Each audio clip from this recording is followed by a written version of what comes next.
Well, good morning. I appreciate that introduction. You read my whole bio. That's unusual. I'm glad you were able to say Clemson. It must be something tough for you to get out. I'm not sure, but thank you for having us. What I want to do is open up today with a little bit of oversight of what's going on with the payroll paycheck protection program. Right now, as we stand, the program itself has $130 billion and funding still available. So they are still taking applications for the Paycheck Protection Program.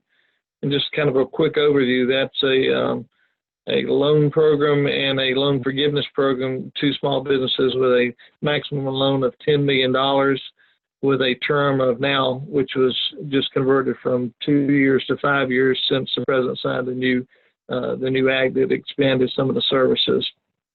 The forgiveness part of it can be used for utilities, rent and mortgage payments, and payroll-related items. So it's a very attractive program right now. The applications for that program will continue to be taken until June the 30th. June the 30th is the drop dead date for applications for this program. To kind of give you an idea of what we've done in South Carolina, we have put out over 59,000 loans in South Carolina for a total of $5.6 billion. That's tremendous. We did in 14 days when this initially opened up. What we typically do in 14 years, typically our normal programs will be $300 to $400 million. And as you can see, we did $5.6 billion just in this short period in time frame. So a lot has gone on since March. The changes that have taken place in the program consist of expanding the use of funds from 8 weeks to 24 weeks or to December 31st, and also changing the amount of required payroll percentage of the loan to be from 75 to 25 requirement to a 60% payroll to 40% other items. So now that that's been made available, it gives a small business a lot more flexibility in the different programs that we have for the paycheck protection. Going to move on real quick to the economic injury and disaster loan. We refer to it EIDL.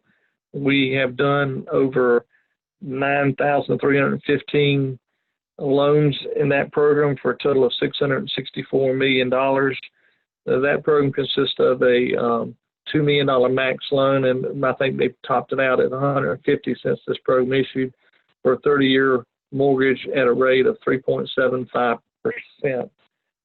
This has probably been one of the most difficult programs we've had to deal with because we've had no direct access into the database and had to rely on the disaster centers to provide that. We've just become a customer service or conduit to provide information and check on the status of these loans for small businesses. So it's been very difficult for us to deliver, but it is moving forward now. Currently, it is open for applications only for agriculture-related businesses, and we have no date for the ending of that at this point. They're continuing to take applications for that. The focus now for us at South Carolina District Office is the forgiveness applications by the borrower to the lender. We are focusing on that. There is proposed a new application to come out, a more simplified electronic application to come out for small businesses with smaller loans. That has not been done yet. We are waiting for that to come out at any time.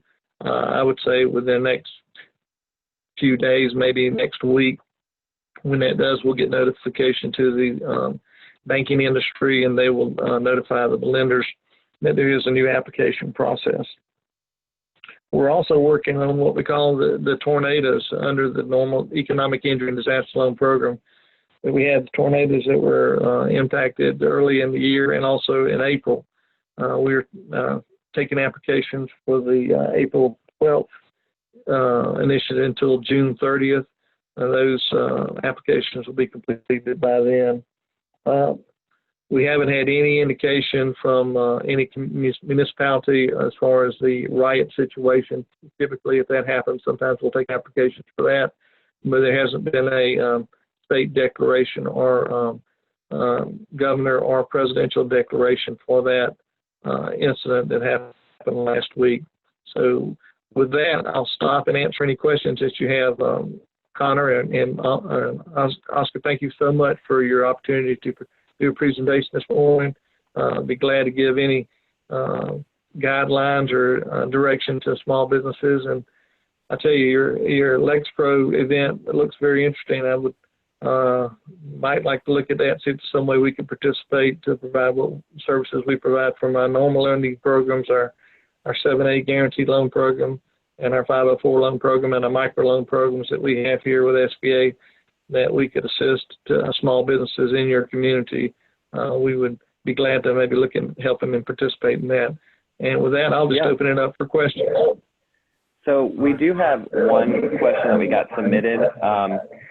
It says, it appears there is a forgivable grant amount for $10,000 associated with EIDL loans. Is there a way to determine if the funds we received are associated with a grant or a loan? We were not eligible for the PPP loan since we are a 501c6. If you received a cash advance, it is pretty much a grant. The idea was and it was limited to $10,000. It was asked typically $1,000 per employee. A lot of your sole proprietorships got $1,000 deposited in their account, and it is a cash advance. There's no need to look at repaying on that. If you had more than one employee, including the sole proprietor, then you would receive $2 to $3 up to $10,000 maximum on that. But it was tied into the number of employees for that. So those funds were actually a grant to the small business.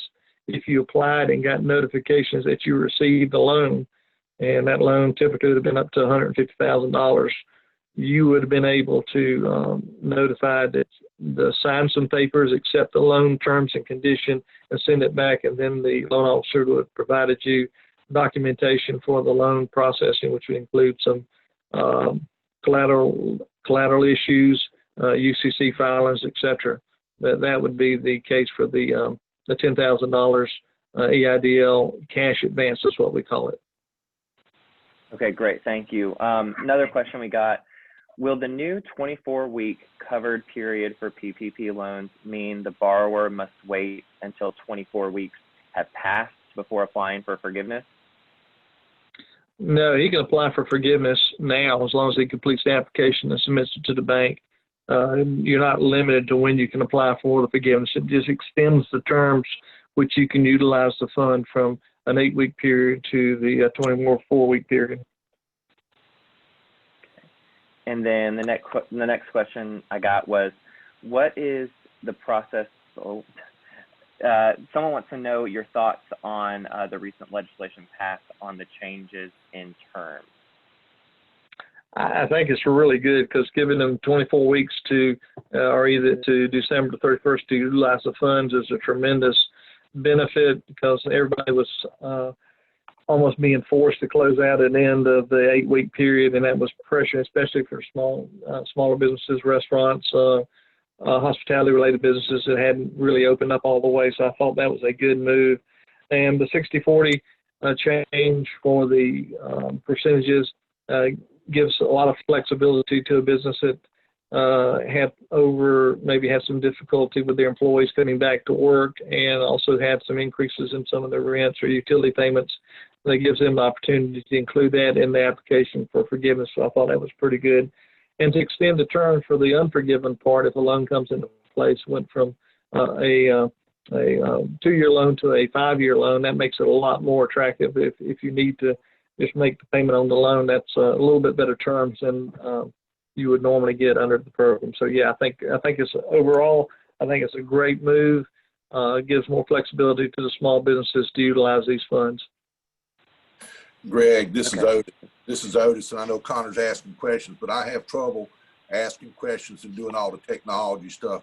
Can you go over one more time? You talked about the 8 to 24 weeks, but you also talked about reduction on how much has to be used for payroll and other expenses and all. Can you cover that one more time so I can write it down so we can just share it in our newsletters and all with folks when they start asking questions about that?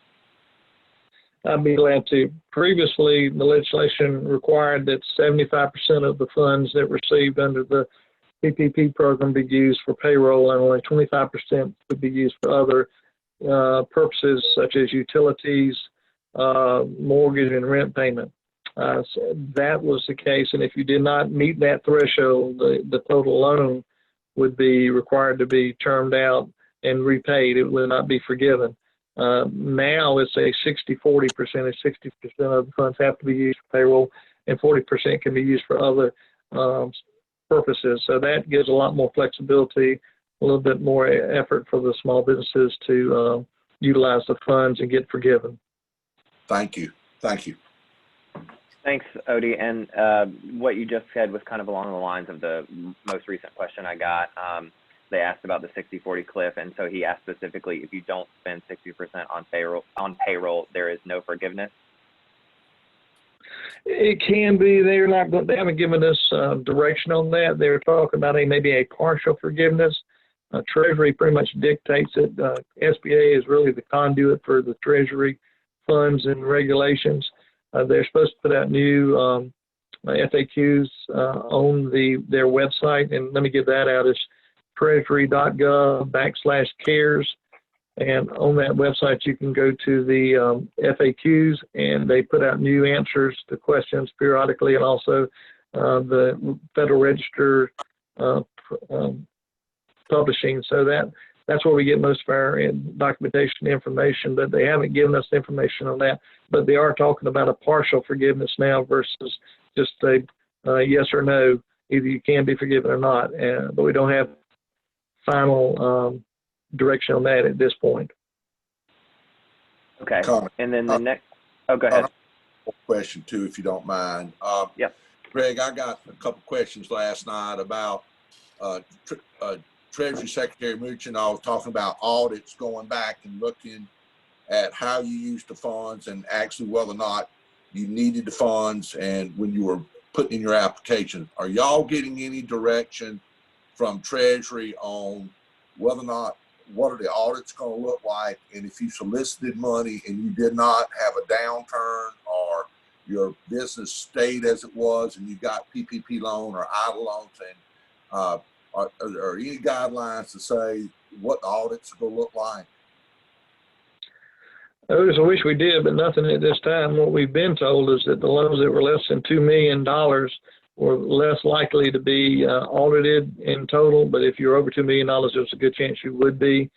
They are doing some what we call desk audits now, where they're asking lenders to send in applications just to verify eligibility. Most of the times, if a business is needed the funds to continue operation because of reduced revenue, is not going to be an issue. But if a business was in operation, doing good, didn't lose any revenue, was continuing operation, kept the same employees, they'll be looking at that because there was no need for them to get the forgiveness of the loan at that point. So that's pretty much what they're looking for. I would say if you're over $2 million borrowed funds, you may look at an audit. If you're less than $2 million, it'll be less than possible for you to look at an audit. But they are doing what we call desk audits, where they're asking the lenders to send in their applications and just look at them, see if they were eligible. Well, that's the reason I was asked, Greg, and I would just make sure that our businesses understand that you had to justify some loss, and if you didn't have loss, the money just wasn't free to the public and to businesses and all. And there are catches in it that could come back to bite you if you're not careful and you haven't justified meaningful loss in your business in qualifying for the loan. So I just wanted to make sure that we stress that to our businesses today as they decide how they spend this money and whether they really needed the money and whether they had an economic loss or not. That is correct. You're right on, Otis, and I really appreciate your support in this. It was meant for the businesses that needed the funds, not to take advantage of a free loan program or free money program. Thanks, Odie.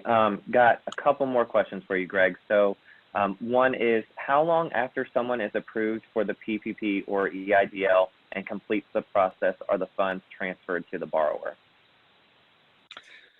The EIDL is a little difficult. It's really, that's been a challenging one for us. It's been from anywhere you think from 2 weeks to 30 days or longer for sometimes to get once the application completed. It's just been a struggle for us to get information out of the disaster center. I have a son who's in the business. He got a cash advance, and he also got a loan. He applied back in March. He just got his loan papers the other day. Whether he'll accept it or not, I don't know. But so he's just getting the request for the loan fund. So that gives you an idea of the time frame from end of March till right now before he's just getting his loan application papers. So EIDL is pretty difficult. As far as the PPP, it's really up to the lender. Once the lender accepts the application and gets the SBA number, it's up to the lender to close the loan. He can do it within the next day if he wanted to, but he has to do it within at least 10 days after he gets the SBA number. So the disbursements for the PPP program is fairly quick. It falls on the burden of the lender to disperse the funds at that time. Okay, and then looks like this is our last question. Are there penalties for early repayment? No, there's no prepayment penalties on any of the SBA or typically any federally guaranteed or direct loan. There's typically no prepayment penalty unless specifically designated in the note requirement. Okay, great, thank you. I don't have any more questions in the chat box, but is there any other maybe frequently asked questions that you get that we haven't asked yet?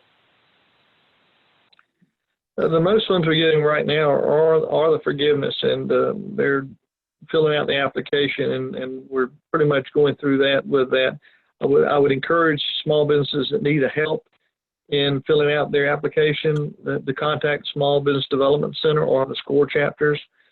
Small Business Development Centers have been given a substantial amount of funds to help with this process, so they are able to help with that forgiveness application.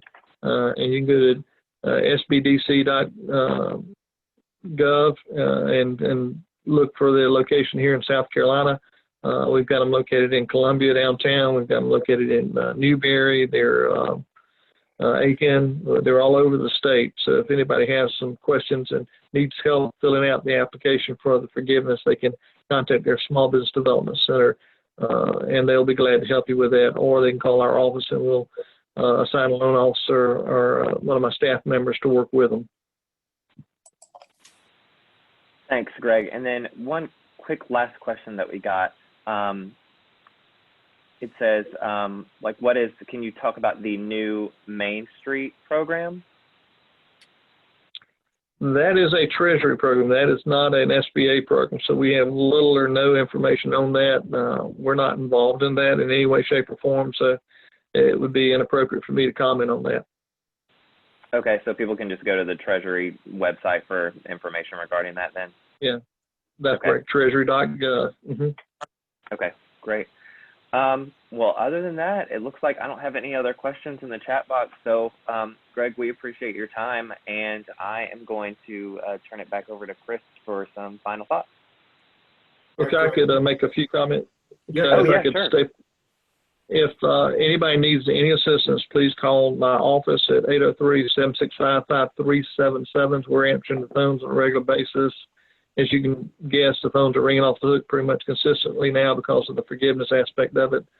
Or you can email me at richard.white@sba.gov, and I will assign a loan officer or try to answer the questions myself if you get any questions or concerns about the program whatsoever. Again, we'll do our best. I think the volume is going to continue on the forgiveness, but you do have until June the 30th if you're interested in applying. And for the EIDL, I just want to remind everybody, if you've got any ag-related businesses, the deadline for that is still open for the EIDL, but the Paycheck Protection Program application's in on June the 30th.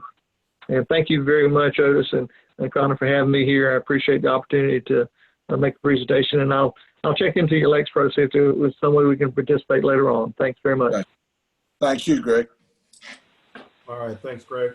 All right, just a couple quick reminders before we wrap up here. Again, our spring golf tournament is June 15th, which is Monday. The participation in that is full at the moment, but we do have the opening hole tee sponsorships open. Again, reach out to Sandra at lexingtonsc.org.